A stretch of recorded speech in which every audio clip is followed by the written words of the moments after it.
George was a player. She'd known it the moment she'd met him earlier last year.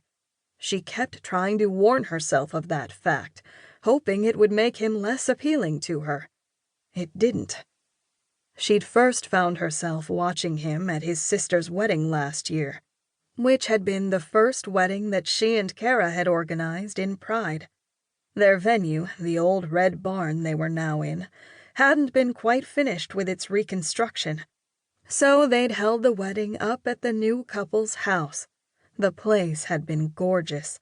It overlooked the town of Pride and was certainly big enough for the outdoor event. If she was honest with herself, George was the first man she'd noticed. The attraction to him had been instant. So had the annoyance when she'd realized he was a player. She had even doubted at one point that he knew the name of his date for the evening. She noticed that he had kept calling her babe, and when he went to introduce her to someone else, he just called her his date. The extremely good-looking woman had giggled and introduced herself as Jennifer. Each time she'd introduced herself to someone in his family, he had looked bored or preoccupied.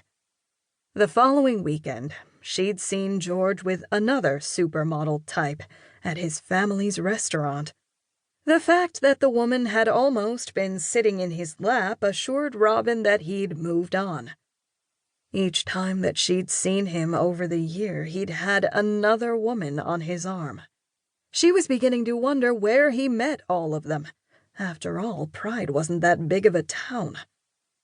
Now, however, she'd been in town for over a year and had yet to go out on one date.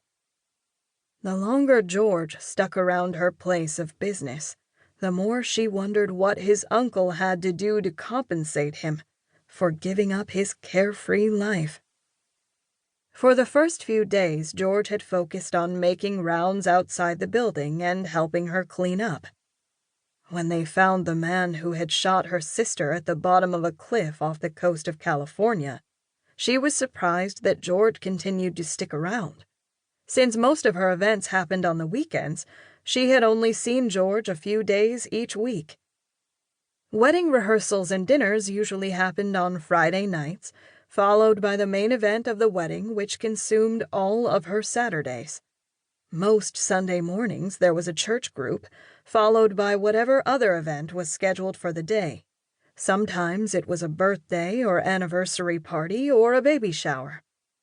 A month after getting shot, Kara was able to lend a hand with organization, but so far Robin hadn't let her sister lift an actual finger around the place, not when she still struggled to hold anything in her left arm. Since their mother was a physical therapist, Robin knew that it was only a matter of time before her sister would be back up to speed. It had been 5 weeks since her sister's shooting, and this weekend's party was a dual gender reveal party for cousins Lily and Riley, who were pregnant at the same time by twin husbands Corey and Carter. The brothers owned the local pizzeria in town, called Baked.